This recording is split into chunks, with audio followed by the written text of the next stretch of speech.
সেদিন ছিল শুক্রবার। প্রতিদিনকার মতো আমি আমার বাসটা নিয়ে ভাড়ার উদ্দেশ্যে বেরিয়েছিলাম। এই শহরে প্রতিনিয়তই জীবিকার জন্য আমাকে নিয়মিত বাস চালাতে হয়। এটা শুধুমাত্র আমার পরিবার এবং আমার নিজের জন্য। সেদিন বাস চালাতে চালাতে প্রায় গভীর রাত হয়ে যায়। আমি গভীর রাতে হাইওয়ে ধরে বাড়ির দিকে ফিরছিলাম। সাধারণত প্রতিদিনই আমি এই শহর থেকে বাস চালানো কমপ্লিট করে আমার সমস্ত টাকা পয়সা নিয়ে বাড়ির দিকে চলে যাই। আমি যে বাসটা চালাই সেটা আমার এক মালিকের। তিনি আমাকে এটি আমার বাড়িতেই রাখতে দিয়েছেন। আমার বাড়ির সামনে রাখার বেশ বড় জায়গা আছে, যার কারণে আমি সেখানেই রাখি। তো রাত তখন 12:30 কি 1টা হবে। এত রাতে সাধারণত কোনোদিন যাওয়া হয় না, তবে আজকে যেন একটু বেশি ভিড় ছিল রাস্তায়। লাস্ট ট্রিপের জন্য বসেছিলাম এবং ভালো ইনকামও হয়েছে। সব মিলিয়ে আমি যখন শহর থেকে গ্রামের রাস্তায় ঢুকলাম, চারিদিকে শুনশান নীরবতা। আচমকার এরকম একটা নীরব রাস্তায় হঠাৎ করে একটি হাত আমি রাস্তার মধ্যে দেখতে পেলাম। হাতটি যেন আমাকেই ইশারা করে বাস থামাতে বলছে। তবে এত রাত্রেবেলা আমি বাস থামাবো কিনা সেটাই বুঝতে পারছিলাম না, কারণ ডাকাত তো হতে পারে। বাসের দরজা জানলা বন্ধ ছিল। হাতটা দেখে আমি সজোরে অ্যাক্সিলারেটরে পা ফেললাম, কিন্তু খানিকটা দূরে যেতেই সেই জিনিসটা স্পষ্ট হলো। অনেক দূর থেকেই তার হাতটা দেখা যাচ্ছিল। আমি দেখতে পেলাম একটা মেয়ে ঘোমটা দিয়ে ওইখানে দাঁড়িয়ে আছে এবং আমাকে ইশারা দিয়ে ডাকছে।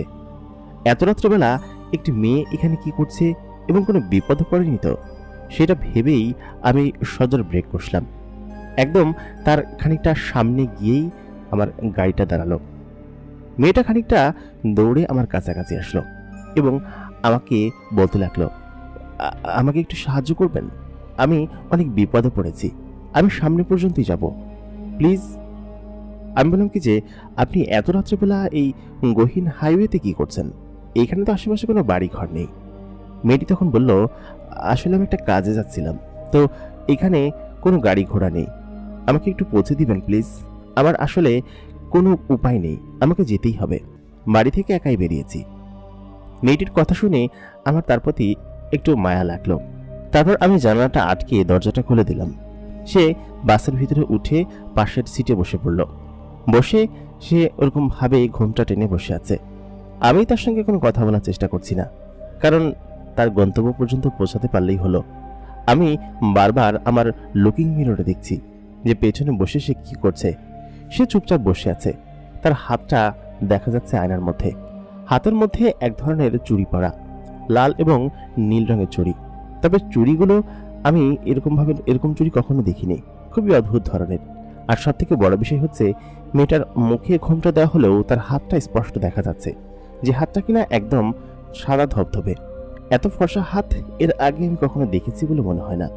রাতের অন্ধকারেও যেন দিনের আলোর মতো একদম চকচক করছে। বেশ খানিকটা রাস্তা পেরিয়ে আসলাম।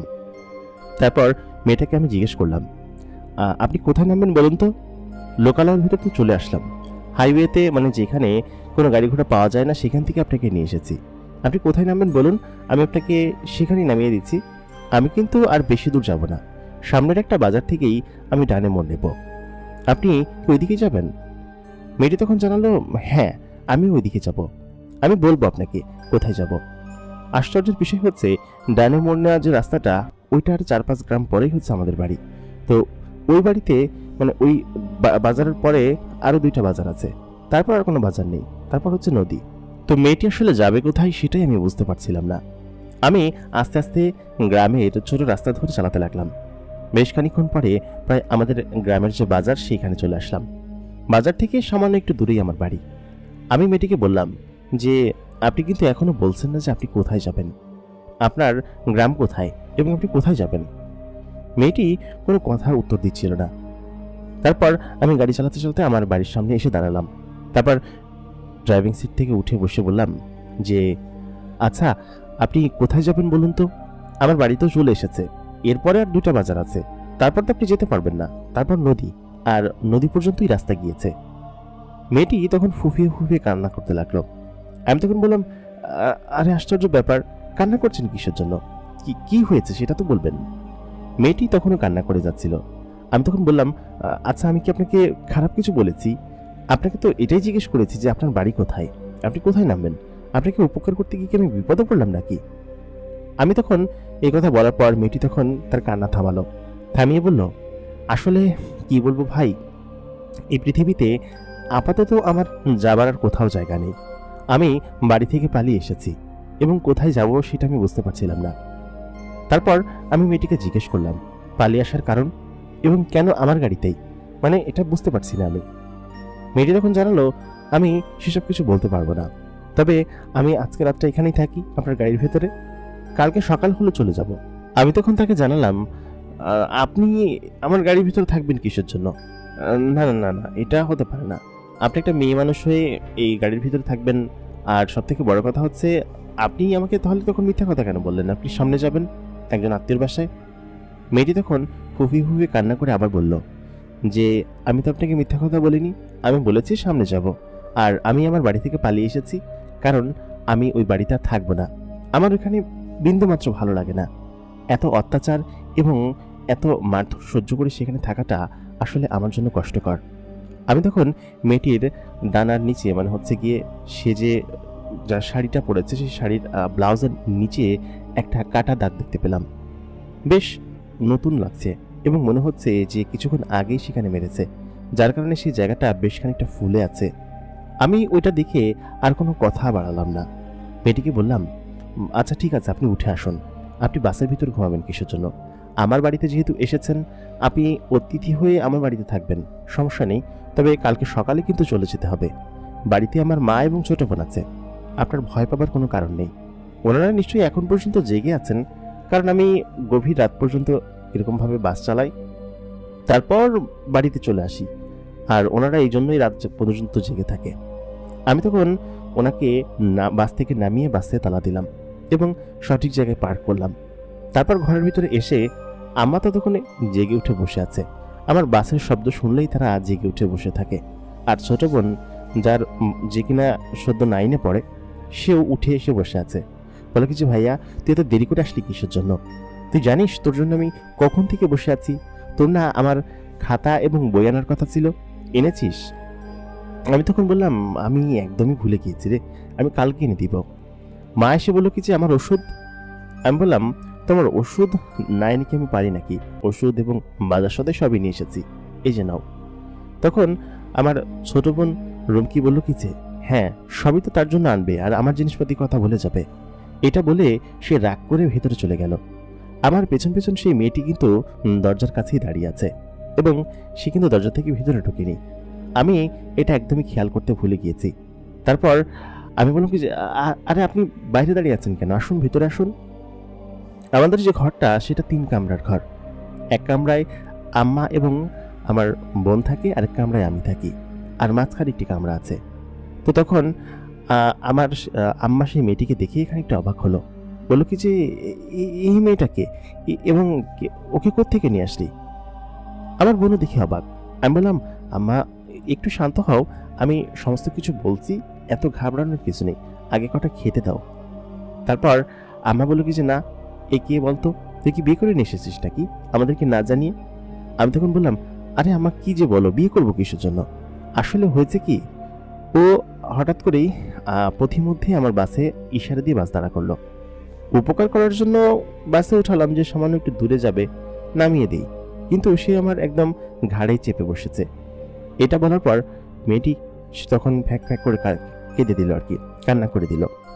সে সেই ঘোমটার নিচ থেকে কান্না করে যাচ্ছে, এত জোরে কান্না করছে যে মা সেটা শুনলো এবং বলল, আরে মা তুমি কান্না করছো কিসের জন্য? তুমি এদিকে আসো আমার কাছে। তারপর বললো কি যে, তোমার কি সমস্যা বলো তো, তুমি বাড়ি থেকে কেন বেরিয়ে এসেছো?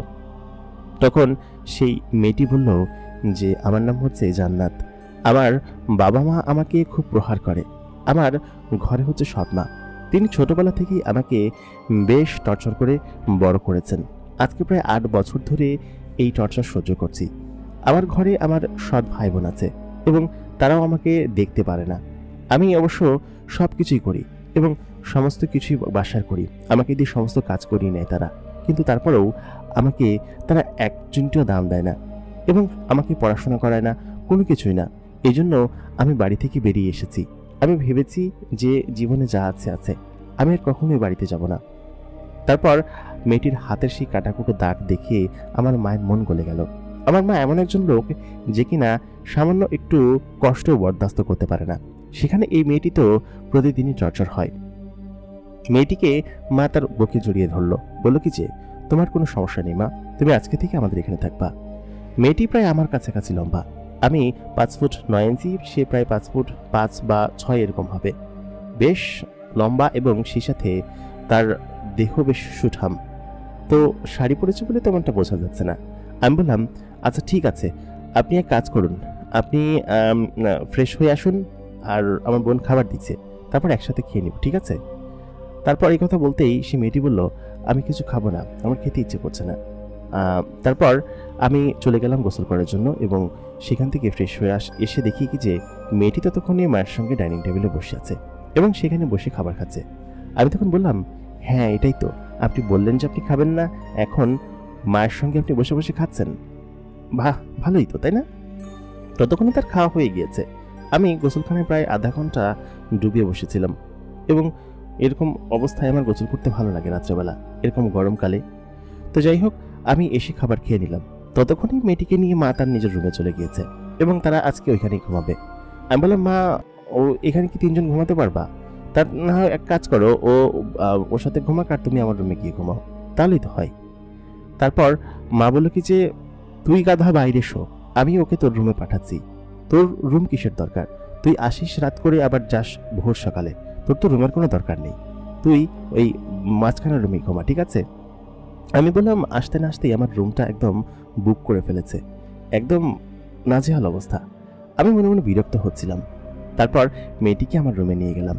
মেয়েটি তখনও তার মুখে হালকা একটু ঘোমটা টেনে রেখেছে। আমি বললাম আপনি কি সবসময় এরকম ঘোমটা টেনে বসে থাকেন? তখন ও জানালো না, বিষয়টা ঠিক তেমন না, আসলে আমি একটু পর্দা করি তো, এই জন্য সকলের সামনে আমি আসি না, তবে আপনার সামনে আসতে খানিকটা লজ্জা লাগছে, যার কারণে আমি আসলে আচ্ছা আপনি যান এখন এখান থেকে। তারপর সে আমাকে বাইরে বের করে দিয়ে দরজাটা হালকা টেনে দিল। আমার নিজের রুম, আমি সেখানেই বসতে পারছি না, এটা কি হয় কখনো? আমার ভীষণ বিরক্ত লাগতে শুরু করলো। বাইরে এসে মশারি টানিয়ে ড্রয়িং রুমের যে খাটটা আছে সেই খাটের উপর শুয়ে পড়লাম। আমি মোটামুটি কায়দায় সংসারটা অনেক ছোটবেলা থেকেই টেনে টেনে বড় করেছি। আমি আমার ট্র্যাজেডির কথা মনে করতে লাগলাম। সেই ছোট সময় যখন আমি সদ্য ক্লাস 9-এ নাকি 10-এ পড়ি, তখন আমার আব্বা হঠাৎ করেই একটা নতুন বিয়ে করে আনলেন এবং আমার মাকে বললেন কি যে ঘর থেকে বের হ। আমি তখন কোচিং থেকে ফিরছিলাম। ফিরে এসে যখন দেখলাম আমার মাকে মালসামানা সমেত ঘর থেকে বের করে দেওয়া হচ্ছে, তখন খুব রাগ হয়েছিল বাবার উপর এবং প্রতিশোধ নিতে চেয়েছিলাম তার প্রতি। তবে তার প্রতি ভালোবাসা থেকেই প্রতিশোধটা নেওয়া হয়নি। সেই সময় থেকেই আমি আমাদের নানুর বাড়িতে চলে আসি। তারপর আমার নানু এবং অন্য সকলে মিলে আমাকে একটা কাজ জোগাড় করে দেয় এবং পরবর্তীতে আমি বাস ড্রাইভারি পেশাতে আসি। এটাতে বেশ ভালোই ইনকাম আছে, যার কারণে এটা আর কখনো ছাড়িনি। সেই ক্লাস 9-10 থেকেই যে চালিয়ে যাচ্ছি, এখন পর্যন্ত আমার যেন এগুলোই চলছে। মাঝখানে পড়ালেখাটা আর করা হয়নি। এসএসসি পরীক্ষা দিয়েছিলাম, কিন্তু আমার বাবা তার নতুন বউ এবং সন্তানদেরকে নিয়ে কেমন আছে সেটাই আমার ভাবলে মাঝে মধ্যে তার প্রতি ভীষণ রাগ হয়। আমার জীবনটা এমন না হলেও পারত, সে কেন এমনটা করলো? সে আমাদেরকে রাখতো, দেখতো, কিন্তু সে আমাদেরকে কখনো দেখেনি। পুরোটা সংসার আমাকেই টানতে হয়েছে। এটা ভাবতে ভাবতেই আমার মনটা খারাপ হয়ে গেল। তারপর আমি বিছানা থেকে উঠে বাইরে চলে আসলাম। বাইরে উঠানে দাঁড়িয়ে একটা সিগারেট ধরালাম। আমার মনের মধ্যে এই চাপা কষ্টটা সবসময় থেকে যাবে। খানিকক্ষণ বাদে আমি একটা অদ্ভুত সুঘ্রাণ পেতে লাগলাম আমার পেছনে, কিন্তু আমার আশেপাশে কাউকে দেখতে পাচ্ছিলাম না। আমার যে মন খারাপ ছিল, এটা কি প্রকৃতি বুঝতে পেরেছে, যার কারণে ফুলের সুবাস চারিদিকে ছড়িয়ে দিয়েছে? খানিকক্ষণ বাদে সিগারেট খেয়ে যখন পেছন দিকে ফিরলাম, আমি দেখে অবাক হয়ে গেলাম। আমি খেয়াল করলাম মেয়েটি আমার পেছনে দাঁড়িয়ে আছে। তার মুখে ঘোমটা নেই, যেহেতু অন্ধকার সেহেতু ঠিকঠাক মতো তার চেহারাও বোঝা যাচ্ছে না, তবে সে যে সুন্দর সেটা খুব স্পষ্ট বোঝা যাচ্ছে। মেয়েটি আমাকে বলল, আচ্ছা আপনার মন খারাপ কেন? আপনি মন খারাপ করে এখানে দাঁড়িয়ে আছেন কেন? এখন তো রাত অনেক হয়েছে, আপনার কালকে সকালবেলা উঠে বাসে যেতে হবে না? আপনার তো অনেক শরীর খারাপ করবে, এরকম গভীর রাত পর্যন্ত জেগে থাকেন, আবার ভোর সকালে বেরিয়ে যান, বিষয়টা তো ভালো দেখায় না। সে আমার হেলথের প্রতি একটু কনসিয়াস হতে লাগলো। আমি তাকে বললাম যে আসলে বিষয়টা ঠিক তেমন না, আপনাকে বলা ঠিক হবে কিনা জানি না, তবে আমার বাবা মা একসাথে থাকলে আজকে কত ভালো হতো। এবং আমার বাবা এমন একজন লোক যিনি কিনা আমার ওপর সমস্ত সংসারের দায়িত্ব দিয়ে তিনি নিজে থেকে অনেকটা বিয়ে করে সেই সংসার দায়িত্ব পালন করছে। আমার সঙ্গে কখনো দেখা করতে আসেনি। পৃথিবীর মানুষগুলো কেমন অদ্ভুত, তাই না? তারা কেমন ভাবে মানুষের মায়া মমতাকে পরিবর্তন করে দিতে পারে। এই সমস্ত জিনিসগুলো আমার হৃদয়ে গভীর দাগ কাটে। আমি আসলে কিছুই বুঝতে পারি না, মানুষ কেন এমন হয়। জান্নাত মেয়েটি চুপচাপ দাঁড়িয়ে আমার কথা শুনছে এবং তার চোখ বেয়ে পানি পড়তে লাগলো। আমি তখন বললাম, আহা, আপনি কান্না করছেন কিসের জন্য? চলুন ভিতরে ঘুমাতে যাবেন, চলুন। আমি ওকে পাঠিয়ে দিয়ে তারপর খানিকক্ষণ পরে ঘরের ভিতরে গেলাম। আমার প্রশ্ন হচ্ছে, জান্নাত ঘরের ভেতর থেকে বাইরে বের হলো কিভাবে? আমি তো আমার যতটুকু মনে পড়ে যে আমি সিটকারি লাগিয়ে দিয়েছিলাম, তবে কি সিটকারি লাগাইনি? ওই দিন আমার এরকম একটা কনফিউশন চলে গেল। তারপর আমি ঘরের ভিতরে গিয়ে ঘুমিয়ে পড়লাম। পরের দিন সকালবেলা আমি উঠে বাসটা নিয়ে বেরিয়ে পড়লাম, কারণ আমাকে অনেক ভোরে যেতে হয়, আর না হলে আমি 8টা-9টার দিকে যাই। কারণ হচ্ছে শরীরেও তো একটা রেস্ট দেওয়ার দরকার আছে। ঘুমিয়ে সকালবেলা উঠে খাবার দাবার খেয়ে আমি বাস চালানোর উদ্দেশ্যে রওনা দিলাম। আজকে সকালের খাবারটা বেশ দারুণ হয়েছিল, বেশ স্বাদের হয়েছিল। খাবারটা কে রান্না করেছে জানি না, তবে এরকম খাবার রান্না করার মতো তো আমার বাসায় কেউ নেই। তাহলে কি জান্নাত? মেয়েটাকে এখন আমি দেখিনি, তবে যত সম্ভব সৌন্দর্য সেটা জানি।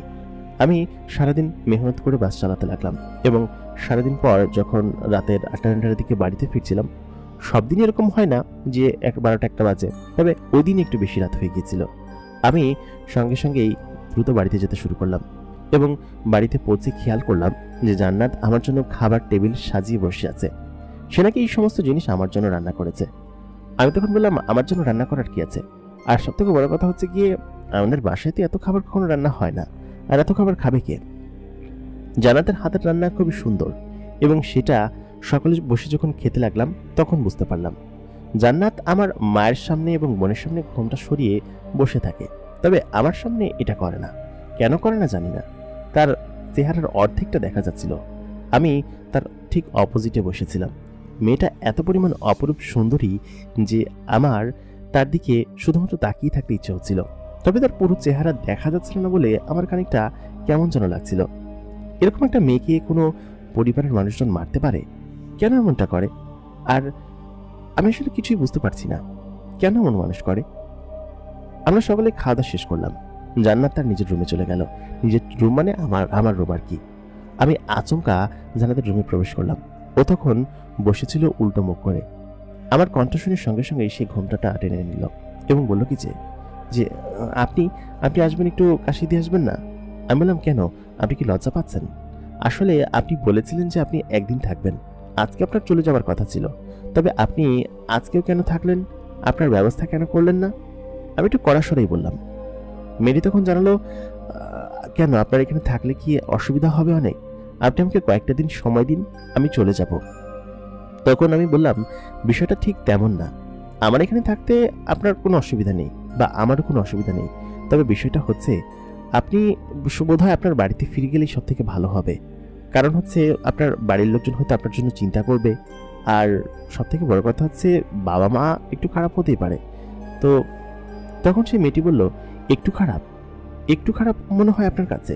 তাই বলে সে তার মুখের ঘোমটাটা সরিয়ে আমার দিকে ঘুরে তাকালো এবং তার চোখ মুখ প্রচন্ড পরিমাণ আগুন গরম হয়ে আছে, মানে সে ভীষণ রেগে আছে এবং আমাকে বলতে লাগলো যে আমার বাবা মা প্রচন্ড পরিমাণ খারাপ, তেনারা আমার মন কখনোই বোঝেননি।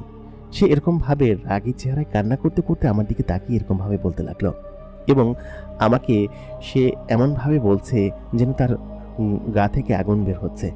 কিন্তু সব থেকে বড় কথা, আমি যখন তার চেহারার দিকে তাকালাম, এরকম চেহারা দেখে আমি সত্যিই বলছি আমি সম্পূর্ণরূপে বিহ্বলিত হয়ে গেলাম। কারণ তার দিকে তাকিয়ে আমার মুগ্ধতার রেশ যেন একদমই কাটছিল না। আমি তার দিকে তাকিয়ে রয়েছি, কারণ হচ্ছে তার চোখ মুখ নাক ঠোঁট চেহারার চুল এবং সমস্ত গঠন এত সুন্দরভাবে আল্লাহ তাআলা সৃষ্টি করেছেন যে কোনো সুন্দরীকেও সে হার মানাবে। তার চেহারার আলোয় যেন সম্পূর্ণ রুম আলোকিত হয়ে যাচ্ছিল।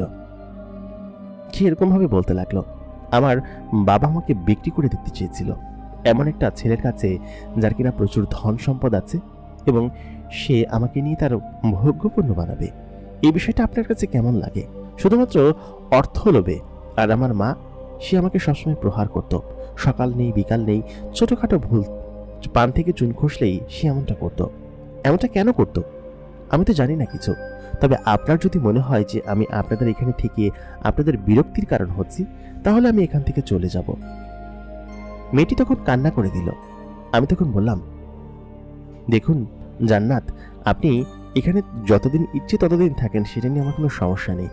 তবে আপনার দুঃখের কথা আমি জেনেছি আগেও, তবে এতটা খারাপ আপনার পিতামাতা জানতাম না আমি। আসলে মানুষজন এমন কেন হয়? আপনি এখানে যতদিন পারেন থাকেন, সমস্যা নেই। আমি আপনাকে আসলে তেমন কিছু বলছি না, তবে আমি জেনে রাখলাম আর কি। মেয়েটি তখন আমাকে বলল, আমাকে একটু একা থাকতে দিবেন, আমার ভীষণ খারাপ লাগছে। আমি তার রুম থেকে বেরিয়ে এসে নিজের খাটে শুলাম। আমি চিন্তা করতে লাগলাম যে পৃথিবীর মানুষজন এত খারাপ কেন? তারা কেন তাদের সন্তানদের প্রতি এতটা নির্দয় হতে পারে? এরকম করতে করতে আমি ঘুমিয়ে পড়লাম। পরের দিন সকালবেলা আমার ঘুম ভাঙলো জান্নাতের ডাকে। সে আমাকে ডাকতে লাগলো। সাধারণত সে আমার সামনে নাকাব পরে অথবা ওই যে শাড়ির যে ইয়া পরা, সেটা পরে আসে, কিন্তু আজকে একদম খুব সুন্দরভাবে আমার সামনে উপস্থাপন হয়েছে। তার চুলগুলো আমার প্রায় মুখের উপর এসে পড়েছে, কারণ সে ঝুঁকে আমাকে ডাকছিল। তারপর আচমকা সে উঠে বসলো, মানে ওইখান থেকে সরে গেল, আর আমি উঠে বসলাম। আমি বললাম, কি হয়েছে? আপনি এরকম ভাবে ডাকছেন কিসের জন্য আমাকে? তখন মেয়েটি আমাকে জানালো যে বাইরে একজন লোক এসেছে, যে কিনা আসলে তাকে আমি চিনি না, আর আম্মাও ঘুমাচ্ছে। তখন অনেকটা ভোর। আমি উঠলাম, উঠে বাইরে দাঁড়ালাম। বাইরে দাঁড়িয়ে দেখি একজন বৃদ্ধ মতো লোক বাইরে দাঁড়িয়ে আছে। বয়স 60-70-এর বেশি হবে, খুবই বৃদ্ধ, তবে খুব শক্তি নিয়ে সে বাইরে দাঁড়িয়ে আছে। আমি তখন তাকে জিজ্ঞেস করলাম যে, আপনি এখানে কি যাচ্ছেন বলুন তো? মানে এত সকালবেলা ভিক্ষা নিতে এসেছেন? এত সকালবেলা কেউ আসে? তো তখন সেই লোকটি বলল কি যে, আমি এখানে ভিক্ষা নিতে আসিনি, আপনার ঘরে আমার একটা মূল্যবান জিনিস রয়েছে, আমি সেই জিনিসটি নিতে এসেছি। আমি আপনার ঘরে প্রবেশ করতে পারছি না, কারণ এটা আপনার ঘর।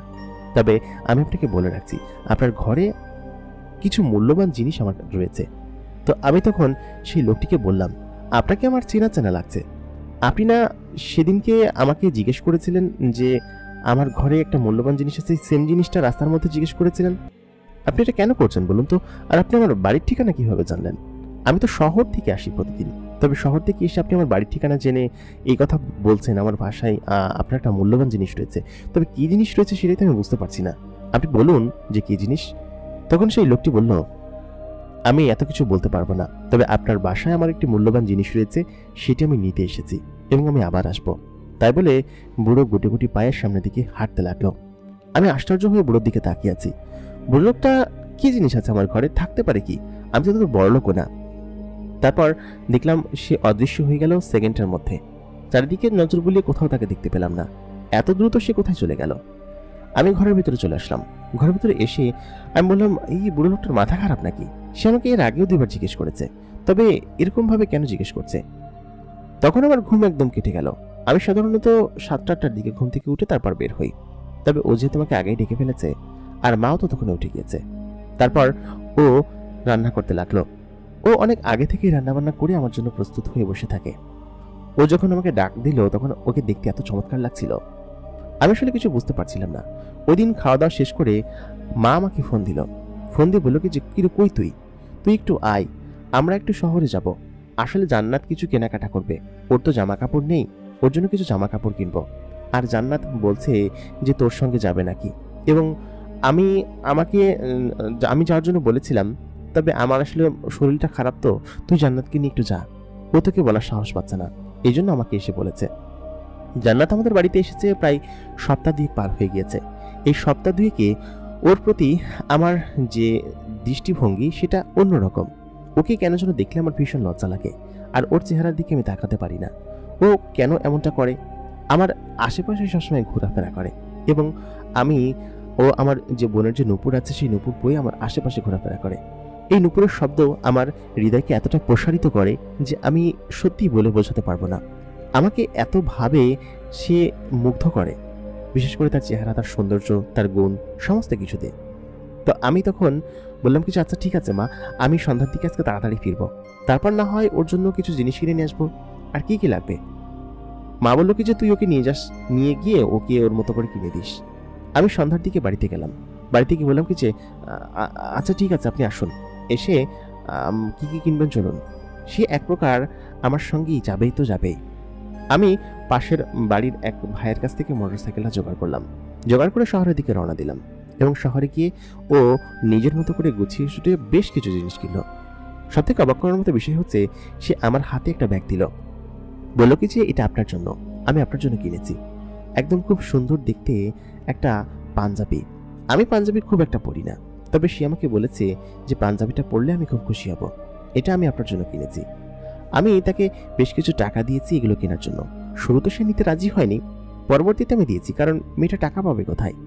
আজকে যে ভাড়া মেরেছিলাম সেই ভাড়ার টাকাটাই ওকে দিয়ে দিয়েছি। এবং ও বেশ কিছু জিনিস কিনেছে আমার জন্য, আমার মায়ের জন্য, বোনের জন্য এবং নিজের জন্য অল্প কিছু নিয়েছে। তবে এটা কেন করলো? ও আসলে আমাদের বাড়িতে থাকতে থাকতে ওর প্রতি একটা অন্যরকম মায়া আমাদের কাজ করতে শুরু করলো। আমরা বাড়িতে গিয়ে দেখি আমার বড় খালা বাড়িতে এসেছে। বড় খালা বাড়িতে এসে আমাকে জান্নাতের সঙ্গে দেখি সেখানে একটু অবাক হলো। বললো কি যে এই ইয়াকে রে ছোট, এ কি আমাদের ওর বউ নাকি? আমি বললাম আরে না খালা, কি বলছো, বউ হবে কিসের জন্য? খালা তখন প্রশ্ন করতে লাগলো, বউ না হলে একটা যুবতী মেয়েকে ঘরের ভিতরে রাখা হয়েছে কিসের জন্য? এটা তো আসলে ঠিক না। ও কোত্থেকে এসেছে, কার বাসা থেকে এসেছে, বাড়ি কোথায়, সব কিছু জিজ্ঞেস করিসনি? আমরা তখন বললাম না, কিছু জিজ্ঞেস করিনি। তবে তোমরা এরকম ভাবে জিজ্ঞেস করছো কিসের জন্য? আর ওকে এখানে বিপদে পড়ে এসেছে, সমস্যা কি? খালা তখন নানানভাবে খারাপ কথা বলতে লাগলো। জান্নাত সেগুলো শুনে নিজের ভেতর থেকেই কেমন লাগছে আমি বুঝতে পারছি, যে মেয়েটি যেখানেই যায় সেখানে কেনই বা ওর প্রতি এরকম বিরূপ ধারণা এবং বিরূপ প্রতিক্রিয়া ধরা হয়, সেটাই তো বোঝা যাচ্ছে না। খালা অনেক খারাপ কথা বলে ওইদিনকে ওই রাতেই চলে গেল আর কি। খালা সাধারণত বেড়াতে আসে আমাদের বাসায়, এখান থেকে খালা বাড়ি খুব বেশি দূরে না, কিন্তু তিনি যেরকম ভাবে আমাদেরকে ইশারা করে বলে গেলেন খারাপ খারাপ কথা, সেটা আসলে খালার কাছ থেকে আমরা আশা করিনি। তিনি এরকমটা না বললেও পারতেন। এর পরের দিন যখন প্রতিবেশীরা এসেও এগুলো বলতে লাগলো, প্রতিবেশীরা অনেকদিন ধরেই এই ধরনের কুনজর এবং নানান ধরনের বাজে কথা বলে যাচ্ছে, তবে আজকে যে এরকম ভাবে বলবে সেটা বুঝতে পারিনি। অদ্ভুত তো, সব মিলিয়ে আমি আসলে কিছু বুঝতে পারছিলাম না যে এই প্রতিবেশীদের মুখ কান বন্ধ করব কিভাবে। এর মাঝখানে আমার ছোট বোনের জন্য একটা বিয়ের সম্বন্ধ আসলো। ততক্ষণে মেয়েটির আসার প্রায় 2 মাস আমাদের বাসায় পেরিয়ে গিয়েছে, এবং 2 মাসে ওর প্রতি আমার যে দৃষ্টিভঙ্গি সেটা অন্যরকম ছিল। ওকে আমি কেন যেন মন থেকে পছন্দ করতাম। ও যখনই আমার সামনে আসতো আমার হার্টবিট কেন যেন বেড়ে যেত, সবকিছু কেমন যেন অন্যরকম সীমাহীন লাগতো। এর মাঝখানে ওই মুরব্বী লোকটা প্রায় 3 থেকে 4 বার এসেছে এবং বলেছে যে আপনার বাড়িতে আমার কিছু মূল্যবান জিনিস আছে, সেই মূল্যবান জিনিস আমি নিতে চাই, আপনি আমার মূল্যবান জিনিসটি ফিরিয়ে দিন। কিন্তু কি মূল্যবান জিনিস সেটাই তো আমি বুঝতে পারছিলাম না। ওই দিন সন্ধ্যার দিকে আমার বোনের বিয়ে হলো। খুব ধুমধাম করে নয়, ছেলে ভালো, মোটামুটি একটা সরকারি চাকরি করে, আমার বোনকে পছন্দ করেছে এবং আর দেরি না করে তাকে বিয়ে দিয়ে দিলাম। তো বিয়ে দেওয়ার জন্য তো বোনকে স্বর্ণ গয়না বা এসব কিছু দেওয়া লাগে, তো আমার কাছে সেরকম কোনো টাকা পয়সা ছিল না। আমি যখন মার সঙ্গে কথাগুলো বলছিলাম, জান্নাত তখন সেগুলো শুনেছিল এবং বলেছিল যে আমার কয়েকটা স্বর্ণের গয়না আছে, আমি সেগুলো ওকে দিয়ে দিলাম পুরস্কার হিসেবে, ঠিক আছে, তবে আপনারা না করতে পারবেন না। তারপর সে তার যে স্বর্ণের গয়না ছিল সেগুলো খুলে আমার হাতে দিল, বলল কি যে এগুলো তুমি তোমার বোনকে দাও, ঠিক আছে, তোমার বোন এগুলোই প্রাপ্য, এবং আমি মন থেকে এগুলো দিয়ে দিলাম। আমি বললাম আরে আরে না না, কি করছো, এগুলো তোমার একটা ভবিষ্যৎ আছে না, আর তুমি কি এরকম ভাবেই থাকবে নাকি? তোমার একটা ভবিষ্যৎ আছে, টাকা পয়সা তো দরকার আছে তোমার। ও বললো কি যে টাকা পয়সার কোনো প্রয়োজন নেই আমার, তুমি এগুলো রেখে দাও এবং তোমার বোনকে দাও। যাই হোক, ওই সন্ধ্যার দিকে খুব ধুমধাম করে বিয়ের অনুষ্ঠান সম্পন্ন হলো। সবাই চলে গেল। রাত্রেবেলা আমি আমার বারান্দায় বসে আছি, ঠিক তখনই সেই মুরব্বীর আবির্ভাব ঘটলো। মুরব্বী বলল যে আপনার বাড়িতে আমার একটা গুরুত্বপূর্ণ জিনিস আছে, সেই জিনিসটি আমাকে ফিরিয়ে দিন। ঠিক তখনই মুরব্বী লোকটি আমার দরজা দিয়ে ঘরের দিকে তাকালো। আমি খেয়াল করলাম দরজার সামনে জান্নাত দাঁড়িয়ে আছে এবং তারা এক অন্যের দিকে খুব গভীর দৃষ্টিতে তাকিয়ে আছে। আমার আর বুঝতে বাকি রইল না, নিশ্চয়ই এই জান্নাতই হচ্ছে গিয়ে এই লোকটির সেই গুরুত্বপূর্ণ সম্পদ, এবং নিশ্চয়ই এটা হচ্ছে জান্নাতের বাবা। আমি তখন লোকটির দিকে আবার ফিরে তাকাতে যাব, দেখি সেখানে সে নেই। আমি কিছুই বুঝতে পারছি না। তারপর আমি যখন ঘরের ভিতরে গেলাম, জান্নাত ততক্ষণই তার নিজের রুমে চলে গিয়েছে। আমি তাকে বললাম, আচ্ছা জান্নাত, এই লোকটি কে এবং তিনি কেন বারবার তোমার জন্য এখানে আসেন? জান্নাত তখন বলল, আমি সেটা বলতে পারবো না। কে? আমি কিভাবে বলবো? আমি তখন বললাম, দেখো জান্নাত, মিথ্যা কথা বলো না, তুমি আমাকে সত্যি কথা বলো। যদি আমি তোমার বিন্দুমাত্র উপকার করে থাকি তাহলে সত্যি কথাটা বলবে, এবং কেন তুমি আমাদের বাড়িতে এসেছো, কি উদ্দেশ্যে নিয়ে এসেছো সেটা আমাকে বলো। মেয়েটি তখন চুপ করে রইল। আমি বললাম, চুপ করে থেকো না জান্নাত, কি উদ্দেশ্য নিয়ে আমাদের বাড়িতে এসেছো সেটা বলো। তখন সে বলতে লাগলো, সত্যি কথা শুনলে তুমি কষ্ট পাবে, আমি বলতে পারবো না, আর তোমাকে কষ্ট আমি দিতে পারবো না। আমি বললাম, কষ্ট আমি অনেক আগে থেকেই পেয়ে আসছি, এই সামান্য কষ্টে তো আমার কিছু হবে না, তুমি বলো। তখন জান্নাত বলতে লাগলো, বাইরে যে লোকটি ছিলেন তিনি আমার বাবা, তবে সাধারণ কোনো বাবা নয়, আপনি যেরকমটা ভাবছেন ঠিক তেমনটা নয়। তিনি একটা জিনে মালিক। এই কথা বলার পর আমি বললাম, জিনে মালিক মানে? আমি তো কিছু বুঝতে পারছি না। আর জিন মানে কি বলতে চাচ্ছ তুমি? আসলে আমার মাথায় তো কিছু ঢুকছে না। জান্নাত তখন বলল, তাহলে শুনেন না, আমার এই কথাটা শুনেন না আপনি। তবে আপনি এতটুকু জেনে রাখেন যে আমি আপনাকে পছন্দ করি, আজকে থেকে নয়, সে শুরুর দিন থেকে। এই কথা বলার পর আমার মন খানিকটা গলে গেল। তবে আমি শক্ত করে বললাম যে, তোমাকে আজকে সমস্ত ঘটনা বলতেই হবে। মানে কেন, এগুলো কিসের জন্য? এবং আমার বাড়িতে এসে তুমি 2-3 মাস 4 মাস থাকছো, এবং সেই সাথে ওই লোকটি বারবার এসে বলছে তার গুরুত্বপূর্ণ সম্পদ আমি রেখেছি, কিন্তু তুমি আমাকে এরকম উপকার কেন করছো? তুমি সবসময় আমাকে উপকার করেছো। আমার বোনের বিয়েতে আমার মায়ের চিকিৎসা করানোর খরচ তুমি দিয়েছো। তুমি টাকা কোত্থেকে পাও সেটা আসলে আমি কখনো জিজ্ঞেস করিনি। তুমি না বললে যে তোমার বাবা তোমাকে দেখে না, তাহলে টাকা কোত্থেকে পাও তুমি? আর সবথেকে বড় কথা, যখনই কোনো বিপদে পড়েছি আমরা, তুমি সেটা থেকে উদ্ধার করেছো। তুমি আসার পর থেকে আমাদের বাড়িতে একটা অন্যরকম আনন্দ উচ্ছ্বাস সবসময় লেগেই থাকে, বাড়ির মধ্যে একটা অন্যরকম মায়া কাজ করে। কেন সেটা, কেন বলো তো? ও যে আমাকে বলেছে যে আমাকে পছন্দ করে, সেটা শুনে আমার মনের মধ্যে তখনও বাড়ি দিচ্ছিল। ও তখন আমাকে বলল, আমি সব বলবো, সমস্ত ঘটনা বলবো, তবে সমস্ত ঘটনা বলার পর আমি আর এখানে থাকতে পারবো না, আমার বাবার সঙ্গে আমাকে চলে যেতে হবে। তুমি কি সমস্ত ঘটনা শুনতে চাও নাকি আমাকে পেতে চাও? আমি তোমাকে খুব পছন্দ করি এবং মন থেকে ভালোবাসি। এটা শোনার পরেও তুমি কি এই সমস্ত ঘটনা শুনবে? তুমি এতটুকু জেনে রাখো যে আমার বাবা কোনো মানুষ নন, তিনি একজন জিনে মালিক, এবং তিনি আমাকে এখানে নেওয়ার জন্য এসেছেন। তিনি যদি একবার আমাকে এখান থেকে নিয়ে যান, তাহলে আর কখনো আমাকে তুমি ফেরত পাবে না। তুমি কি আমাকে পছন্দ করো না বলো? আমি কি বলবো কিছু বুঝতে পারছিলাম না। আমি তখন বললাম, তোমাকে পছন্দ না করার কোনো কারণ নেই। সেই শুরুর যেদিন তোমাকে দেখেছিলাম আমি, তোমার চেহারা, তোমার শরীর, সমস্ত কিছু, সেদিন থেকে আমি কেন যেন তোমার প্রেমে পড়ে যাচ্ছিলাম একটু একটু করে, এবং বিগত 4 মাসে তোমার প্রেমে আমি সম্পূর্ণ হয়ে পড়েছি। কিন্তু সেটা আমি তোমাকে কখনোই বলতে পারবো না, কারণ এটা তোমার ইচ্ছা। তুমি চাইলেও আমার সঙ্গে করতে পারো, না করলেও করতে পারো।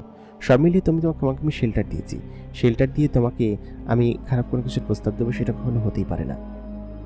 জান্নাত তখন বলতে লাগলো, আমি একটা কামেলে পড়ি এবং আমার বাবা হচ্ছে কামেলে জিন, তো সেই থেকে আমি জিন পড়ি এবং আমি কোনো মানুষ নই। এই কথা শোনার পর আমার বুকের মধ্যে একটু বাড়ি দিয়ে উঠলো। আমি ভেবেছিলাম যে হয়তো জিনটা তার পালিত বাবা হবে বা ওরকম কোনো কিছু হবে। আমার সবকিছু শোনার বেশ আগ্রহ জন্মালো। ও আমাকে বলেছিল, যদি সমস্ত ঘটনা আপনার শুনতে হয় তাহলে আমাকে আপনার হারাতে হবে, আমি এখানে আর থাকতে পারবো না তখন, কারণ তখন আপনি আমার গোত্রের সমস্ত কিছু জেনে যাবেন, এবং সেটা আমার বলা আমার গোত্রে নিষেধ আছে। তবে আমি আমার বাবার সঙ্গে কথা বলবো, আমি তাকে ফিরিয়ে দিব, বলবো যে বাবা, আমি তোমার সঙ্গে যেতে চাই না। তো তুমি কি করবে? তুমি কি এখানে রাখবে নাকি আমাকে যেতে বাধ্য করবে? আমি তখন তাকে বললাম যে আমি তোমাকে অনেক পছন্দ করি, সেটা আমি মুখ ফুটে কখনো বলতে পারিনি। তবে তুমি যেহেতু আমাকে বলছো যে আমাকে তুমি বিয়ে করতে চাও এবং তোমার বাবাকে তুমি ফিরিয়ে দিবে, আমি সেটাতে রাজি আছি। তবে তুমি এমন কোনো মিথ্যা কথা বলো না বা এমন কোনো কাজ করো না যা আমাদের দুঃখের কারণ হয়। তুমি জানো আমি এবং আমার মা এখন আমরা থাকি, আর সাথে তুমি যুক্ত হবে। তুমি আমার সঙ্গে এমন কোনো মিথ্যা বা ধোঁকা করে আমার সঙ্গে থেকো না যেটা আমাকে এবং তোমাকে পরবর্তীতে কষ্ট দেয়। ও তখন আমাকে ওয়াদা করে, দেখো, আমি আমার সম্পর্কে তোমাকে যা কিছু বলেছি সবকিছুই সত্য, এবং তুমি ধাপে ধাপে সমস্ত কিছু জানতে পারবে। তবে কিছু ঘটনা আমি তোমাকে বিয়ের দিন রাতেই বলে দিব, এবং সেটা তোমার প্রতি অন্যায় করা হবে বলেই হয়তো আমি বলে দিব। তাছাড়া আমার আর অন্য কোনো উদ্দেশ্য ছিল না এখানে আসার, এবং আমি অনেক আগে থেকেই তোমাকে চিনি এবং পছন্দ করি, এবং সেই থেকেই তোমার প্রতি এতটা কাছে আসা। তারপর আমার এবং ওই মেয়েটি জান্নাতের ওদিন বিয়ে হলো। মেয়েটি যে একটা পরী সেটা আমার বিশ্বাস হচ্ছিল না। আমার বিশ্বাস হলো বাসর ঘরে যাবার পর, যখন তার সমস্ত অবয়ব এবং শরীরটা আমি দেখতে পেলাম। সেটা আসলে মানুষের মতো ছিল না, আসলে ও মানুষের রূপ ধরেই এখানে এসেছিল। ও আমাকে তখন বলতে লাগলো, ঘটনাটা আজকে থেকে প্রায় 5-6 মাস আগের ঘটনা। আমার বাড়িতে আমার মা, সৎমা রয়েছে এবং আমার বাবা রয়েছে। আমার বাবা তিনটা বিয়ে করেছিলেন। আমার যে মা ছিল সে মারা গিয়েছিল। আমার যে সব থেকে ছোট মা, মানে হচ্ছে আমার জিন বাবার যে বউ আর কি, আমাদের গোত্রে সাধারণত জিনেরা অনেকগুলো বিয়ে করতে পারে, এবং ওই যে ছোট মা ছিল উনি আমাকে নানানভাবে টর্চার করতেন। বাবা এই জিনিসগুলো সহ্য করতেন না। বাবা সবসময় থাকতেন না, তবে তিনি মাঝে মধ্যে আমাকে বকাঝকা করতেন এবং সারা দিনই দেখা যেত উনি আমাকে দিয়ে সমস্ত কাজ করাতেন, এবং এগুলো করে আমি খুবই ফেড আপ ছিলাম। এত পরিমাণ কষ্ট লাগতো এগুলো করে যে আমি বলে বোঝাতে পারবো না। একদিন সন্ধ্যার দিকে সত্যি সত্যি আমি বাড়ি থেকে বেরিয়ে চলে আসলাম। সাধারণত মানুষের দুনিয়া বা মানুষের গোত্রে কখনো আমার আশা হয়নি। আসলেও হয়তো বাবার সাথে ছোটবেলায় এসেছি, তবে পরবর্তীতে আমার কিন্তু আর আশা হয়নি। অনেক সাহস নিয়ে আমি বাড়ি থেকে বেরিয়েছিলাম, এবং বেরিয়ে তারপর আচমকা যখন আমি একটা বিড়ালের রূপ ধারণ করে এই পৃথিবীতে বিচরণ করছিলাম, কেন যেন মানুষজন আমার প্রতি বিরূপভাবে তাকাচ্ছিল এবং নানানভাবে আমাকে প্রহার করার চেষ্টা করছিল। আমাকে কুকুরে তাড়া করেছিল কয়েকবার, মানুষই মেরেছিল কয়েকবার। তো সব মিলিয়ে মানুষের প্রতি আমার একটা অন্যরকম ক্ষোভ ছিল। শুধুমাত্র বিড়াল না, আমি সাপের বেশ ধরে এখানে ঘুরেছি, তবে কেন যেন সকালে দেখলে আমাকে মারার জন্য তেড়ে আসে। পৃথিবীর মানুষগুলো অদ্ভুত। একমাত্র তুমিই ছিলে যে কিনা আমাকে না মেরে আমাকে খাবার খাইয়েছিলে। তখন থেকেই তোমার প্রতি আমার অন্যরকম একটা সিম্প্যাথি কাজ করে, অন্যরকম একটা ভালো লাগা কাজ করে। একমাত্র তুমিই চেয়েছিলে যে কিনা আমাকে ওই লোকগুলোর হাত থেকে বাঁচিয়েছিলে। তোমার মনে আছে সেদিনকের কথা, যেদিন তুমি একটা বিড়ালকে বাঁচিয়েছিলে অনেকগুলো লোকের হাত থেকে? আমি তখন বললাম, হ্যাঁ মনে আছে। সেদিনকে একটি বিড়ালকে দেখলাম এক কোনায় গুটিসুটি মেরে বসে আছে। 4-5টা লোক তাকে মারার জন্য লাঠিসোঁটা নিয়ে গিয়েছে। সে নাকি খাবার চুরি করেছে, এরকম কোনো প্রপাগান্ডা ছড়িয়েছিল। তবে আমি সেখান থেকে সেই বিড়ালটাকে উদ্ধার করে নিয়ে এসে আমি তাকে খাবার খাইয়েছিলাম। কিন্তু এই ঘটনা তুমি কেন বলছো? তখন জান্নাত বলতে লাগলো, আমি সেই মেয়েটি, আমি সেই বিড়ালটি। আমি বিড়ালের বেশ ধরে আশপাশে ঘোরাফেরা করছিলাম। আমার ভীষণ ক্ষুধা পেয়েছিল। আমি মিষ্টির দোকানে গিয়ে মিষ্টি চুরি করে খেতে গিয়েছিলাম, কিন্তু সেখান থেকে ধরে ওরা আমাকে এরকম ভাবে শাস্তি দেওয়ার চেষ্টা করেছিল। একমাত্র তুমি এরকম লোক ছিলে যে কিনা বিগত 15-20 দিনে আমাকে নিজে থেকে বাঁচিয়েছো এবং আমাকে খাবার খাইয়েছো। এটা দেখি তোমার প্রতি আমার অন্যরকম একটা সিম্প্যাথি কাজ করা শুরু করে, এবং ওই দিন রাতের বেলায় আমি তোমাকে ফলো করতে করতে তোমার বাসের পেছন পেছন যাই। আমি ভাবছিলাম তোমার সঙ্গে কিভাবে কথা বলবো, তবে সুযোগটা যে এরকমভাবে আমি কাজে লাগাতে পারবো আমি ভাবিনি কখনো। সব মিলিয়ে তোমার প্রতি আমার যে ভালো লাগাটা, এটা আস্তে আস্তে তোমার বাড়িতে থাকতে থাকতে ভালোবাসায় পরিণত হয়, সেটা আমি কখনো বুঝতে পারিনি। আমার বাবাকে আমি না করে দিয়েছি যে তুমি আর এখানে এসো না, আমি আর ওই সংসারে কখনো ফিরে যাব না। আমি আজকে ওকে বিয়ে করব এবং ওর সঙ্গে থাকবো, এবং আমি জানি যে ও আমাকে আজকে জিজ্ঞেস করবে, আমি ওকে সমস্ত কিছু বলে দিব। তবে তুমি কখনো আমার গোত্রের ব্যাপারে জিজ্ঞেস করো না, এবং আমি কোথা থেকে এসেছি, কেমন জিন, এবং আমি কখনো চলে যাব কিনা, এসব বিষয়ে কখনো জিজ্ঞেস করো না। তুমি শুধু একটা বিষয় ভেবে রাখো যে আমি তোমাকে পছন্দ করি, এবং আমি তোমার সঙ্গে তোমার মৃত্যুর আগ পর্যন্ত আছি। তোমাকে সারা জীবন এরকমভাবে আঁকলে রাখবো। তবে তুমি এই ঘটনা এবং এই কথা কাউকে বলতে পারবা না। যদি কেউ জানতে পারে আমি সেদিনই চলে যাব। আমাদের পরিচয় যেন কেউ জানতে না পারে, তোমার মা পর্যন্ত যেন জানতে না পারে।